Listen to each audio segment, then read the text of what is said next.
Tales of Destiny is a role-playing game released by Namco on December 23, 1997, for the PlayStation platform. It is also the second title in the Tales series. This game fully utilized the early capabilities of the PlayStation hardware, enhancing visuals, gameplay, and more. It holds an important place in the series' development history.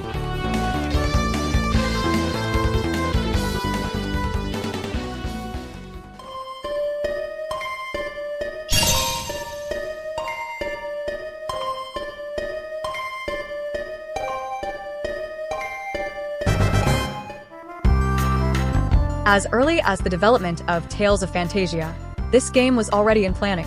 It was originally developed as a sequel to its predecessor, with the intent to name it Tales of Fantasia 2.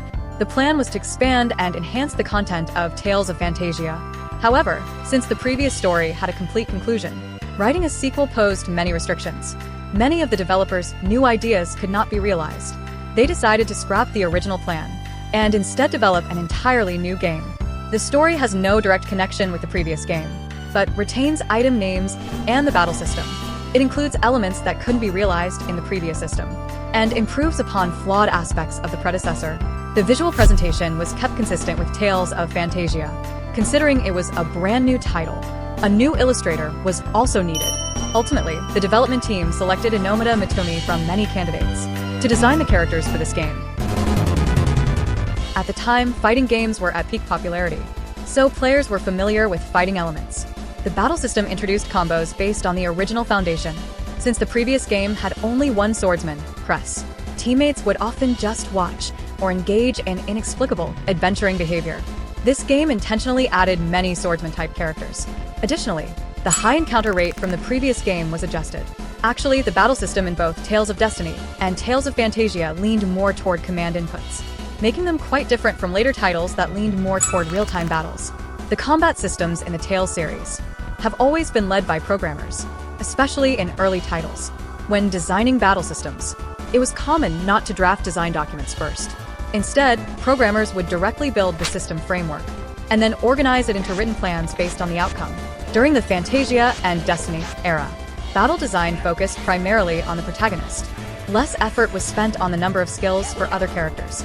Not until later titles like Tales of Eternia and Tales of Destiny 2 did supporting characters have skill sets comparable to the protagonist, enriching their roles in battles.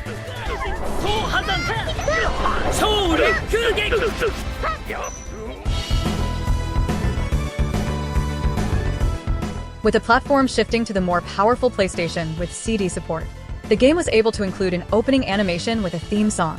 Voice acting was also increased. The world map was changed to 3D polygonal graphics. The new battle system was named Enhanced Linear Motion Battle System. The sprite and character proportions retained the style of the previous game. This may have been intentional to emphasize its relation to Top. The story leaned more toward a traditional RPG.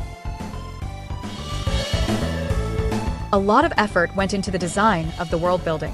Many key elements carried over into future titles. For example, the now iconic dish, Mapo curry, first appeared in this game.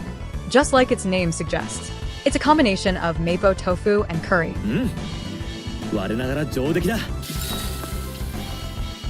A real-life instant version of it was later released, but it looked pretty terrible.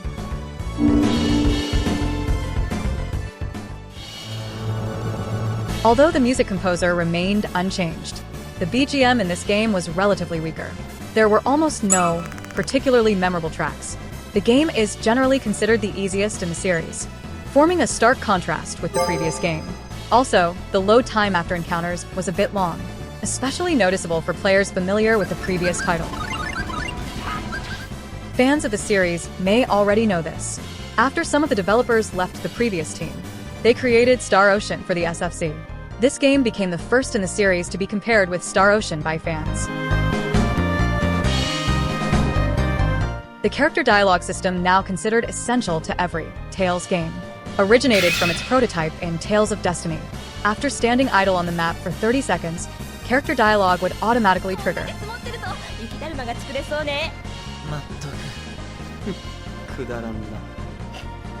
Players could learn about characters' preferences, relationships, and personalities through this.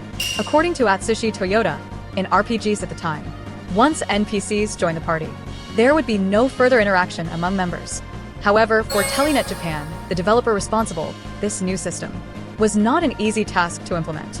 Since the idea was proposed mid-development, debugging and testing became particularly tedious. Originally considered an Easter egg-style feature, this system quietly became one of the series' signature elements.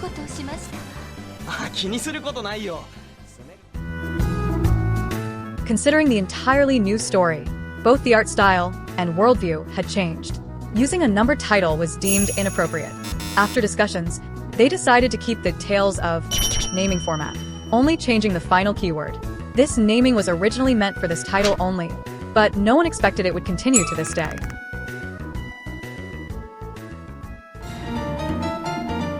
Now closely associated with the Tales series, Inomata Mutsumi is known for her delicate lines and soft color palettes, was an exceptionally talented illustrator. After graduating high school, she joined the animation company Ashi Productions. She participated in the production of many anime titles, working as an animator. After working on titles like Space Warrior Baldios, she was promoted to character designer. In 1982, young staff members from Ashi Productions founded a new animation company, Kaname Production. After transferring to the new company, Inomata worked as the character designer for Acrobunch and Floor Sanshiro. The following year, she debuted as a manga artist. She resigned in 1984 and became a freelance illustrator. She participated as a character designer and animation director in Lita, The Fantastic Adventure of Yoko, and Windaria.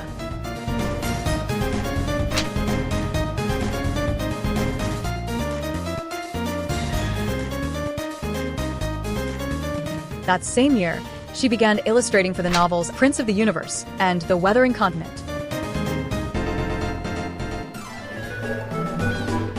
In everyday life, Inomata Mutsumi was a fan of games and professional wrestling. She particularly loved fighting games. She was so obsessed with Virtua Fighter 2 that she put aside work and spent nearly a year hanging out at arcades all day. Before being invited to work on Tales of Destiny, Inomata Mutsumi had already played Tales of Fantasia on the SFC. Soon after the previous game was released, Namco approached her and asked her to design the characters for the new game. Using textual descriptions, she repeatedly refined and revised the character designs. The idea to make Bruiser King bald came from Atsushi Toyota, since the in-game character graphics were simplified pixel art. She deliberately made each character's hairstyle and color clearly distinct in her designs. She designed with the philosophy that characters should be recognizable by silhouette alone. Inomata Mutsumi once met pop icon Michael Jackson. In 1987, while Michael was touring Japan, he came across an art book illustrated by Inomata for Prince of the Universe in a Kyoto bookstore. He was captivated by her unique color usage. He even personally requested to meet her. That meeting led to this commemorative photo.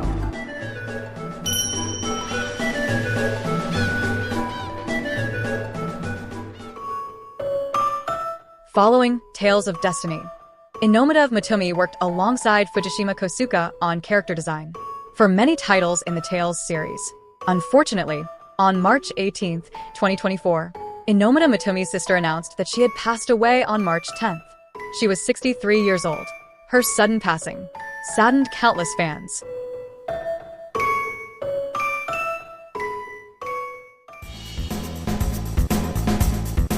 The animation for this title was handled by Production IG. Originally, it was a branch of Tatsunoko Production. It became independent in 1987. In 1993, it was officially renamed Production IG. They were introduced to Namco through Inomata Mutsumi. The reason for choosing this company was to faithfully reproduce Inomata Mutsumi's unique art style, because Production IG had previously worked on the anime film The Weathering Continent, which she was involved in. However, Production IG initially declined the offer. The reason for the rejection was that the company was too busy. Even though Namco persistently visited them, they still couldn't get a definite yes. In a later interview, character designer Noriyuki Matsutake revealed that the initial refusal was due to concerns about faithfully animating Inomata Mutsumi's character designs. Producer Hidekazu Terakawa suggested Matsutake try drawing some test samples. After Matsutake submitted his work, director Tensai Okamura said it was perfectly usable.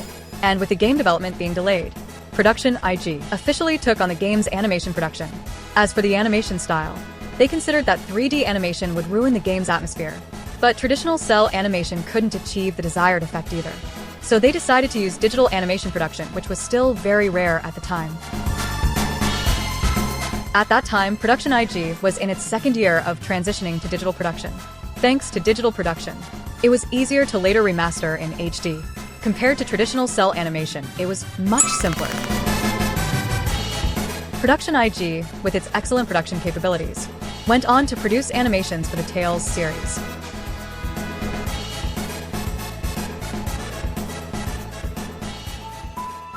For the theme song of this title, Namco specially invited Japanese rock band DEEN to write and perform it.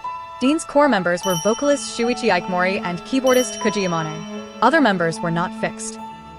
DEEN was very active in the 90s and performed OPs and EDs for several classic TV anime, such as Chuka Ichiban.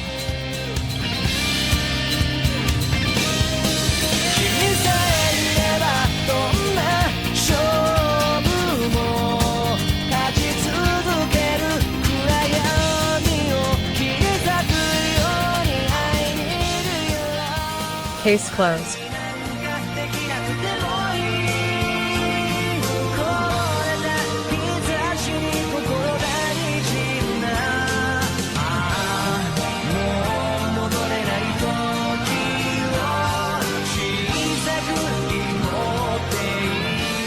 And Dragon Ball GT.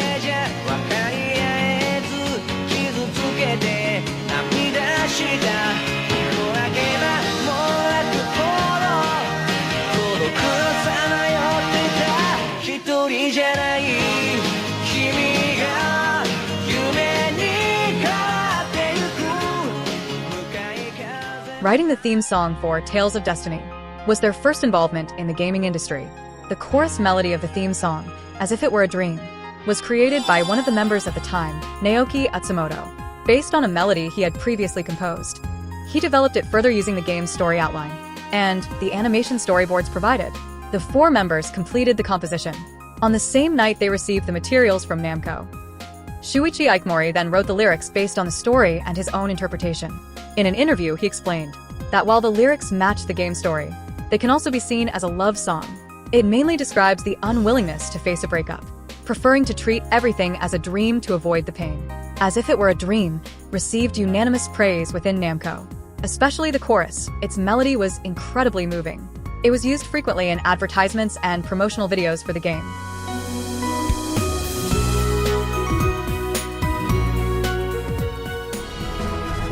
Stan Aileron, a young man from a small village, leaves his hometown and secretly boards the flying ship Draconis bound for Saingard Kingdom. During its journey, the flying ship is attacked by monsters. In a desperate situation, Stan discovers a sentient sword named Dimlos in the ship's cargo hold. Thus, he becomes a Swordian. In his journey ahead, Stan meets fellow Swordian Gar Kelvin and the heroine Retief, among others. Together they embark on an adventure full of challenges and unknowns. It also completely changes the course of Stan's destiny. Stan is voiced by Tomokazu Seiki. The heroine Retief is voiced by Yuka Imai. Additionally, prominent voice actors like Ryo Hayami, Hikaru Midorikawa, and Kakuko Inoue also joined the cast. It was a star-studded lineup. It's worth mentioning that during the time of Tales of Fantasia and Tales of Destiny, Telenet Japan usually proposed the voice actor candidates first, and then contacted those who could actually participate in the project. It wasn't until Tales of Eternia that they started holding open auditions for voice actors. Tales of Destiny, The Ambition Surrounding the Eye of God, was the first manga adaptation in the Tales series. The manga was illustrated by Kidetaka Shinki. It was also her debut work, because Kidetaka Shinki really liked the character Leon. She repeatedly expressed her wish to change the story. In the end, her passion moved Namco, so the manga's storyline contains some differences from the game. Another manga with the same title as the original game began serialization in 2000. The author was Kwanmazu, and its storyline closely followed the game. Besides manga, there were also several novels, and audio drama CDs and other merchandise released. Tales of Destiny was Namco's first attempt at releasing a Tales game for the overseas market due to the large volume of text. The translation process was time-consuming, yet the initial overseas sales were not promising. At the time, many American players said I don't want to read so much text in a game. Even so, Namco remained committed to overseas promotion. The Tales series not only achieved full text localization, but also included localized voice acting for specific regions, greatly enhancing the player experience. Tales of Destiny sold 1.63 million units in Japan and Asia, with total worldwide sales exceeding 1.72 million units. Thanks to its impressive sales, the game laid the foundation for the entire series' growth, and led to the release of the PS remake of Tales of Fantasia.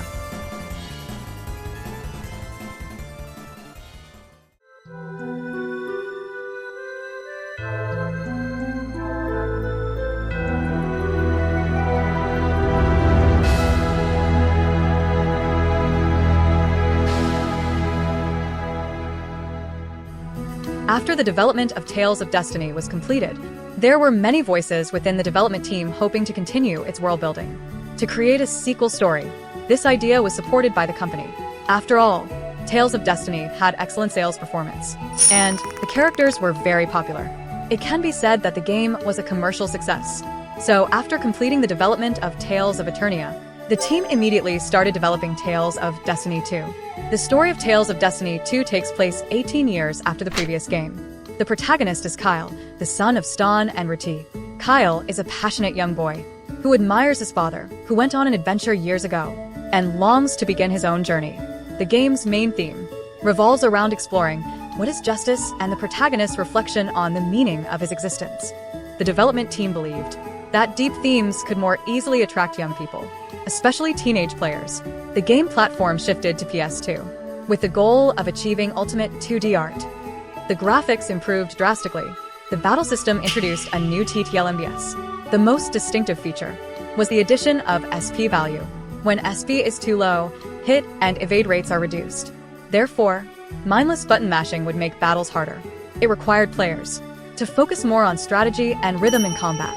The theme song, Key to My Heart, was sung by famous singer Mai Karaki. The lyrics were also written by her.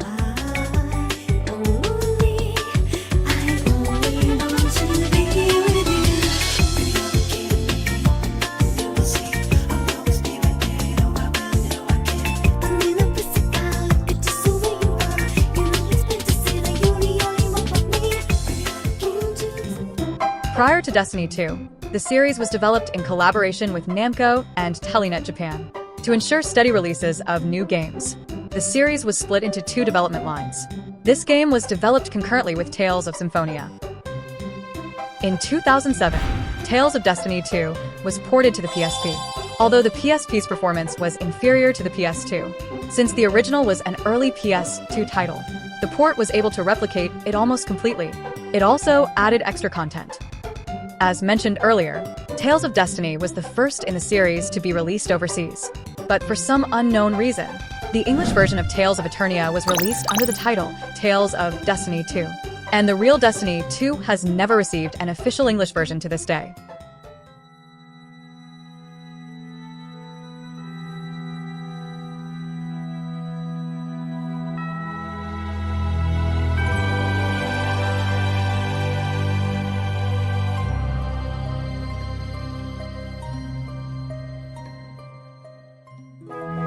The remake of Tales of Destiny, released at the end of 2006, was a game filled with both player expectations and the hard work of the development team. The development team had long considered remaking Tales of Destiny. There were also similar demands from the players. So Shinichiro Okamoto, who had worked on the game since the original, tentatively proposed the remake to the company. He received a positive response. Since it was an early PS1 title, it appeared outdated from a modern perspective. The system and visuals both had room for improvement. They wanted to use modern technology to provide players with a different experience from the original. Given the significant changes from the original, the team incorporated player feedback and established clear development goals. To preserve how the characters were perceived by fans, they strictly reviewed the new lines written for the characters. These lines were even shown to fans of each character within the company for review, to ensure the characters' personalities remained consistent. Particularly for the popular character Leon, they were especially cautious.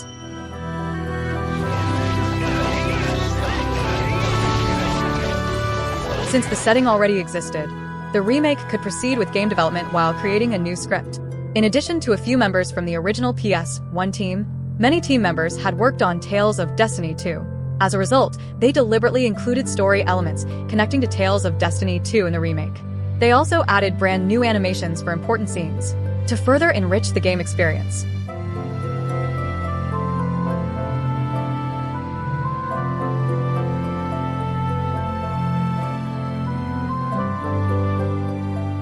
The battle system was also revamped, placing more emphasis on aerial combos and introducing attack attributes and other elements. The new battle system was well received by players and influenced the battle designs of all subsequent 2D Tales games. Besides visual and system improvements, Mutsumi Inomata also redrew all character portraits and created multiple new illustrations. Character conversations were fully voiced, enhancing player immersion. It was a quality title from the late PS2 era. As the second installment in the Tales series, this game not only bridged the previous and future titles, but also helped define the unique style of the series compared to other RPG developers. If other RPGs are like well-made films, then this one is more like a hot-blooded, slightly over-the-top anime movie. That identity is part of what makes the series uniquely appealing. That's all for this episode about Tales of Destiny. If you liked it, please share and subscribe, and leave a comment about your memories of this title. This is Grew Up Gaming Hard and Yo. See you in the next game.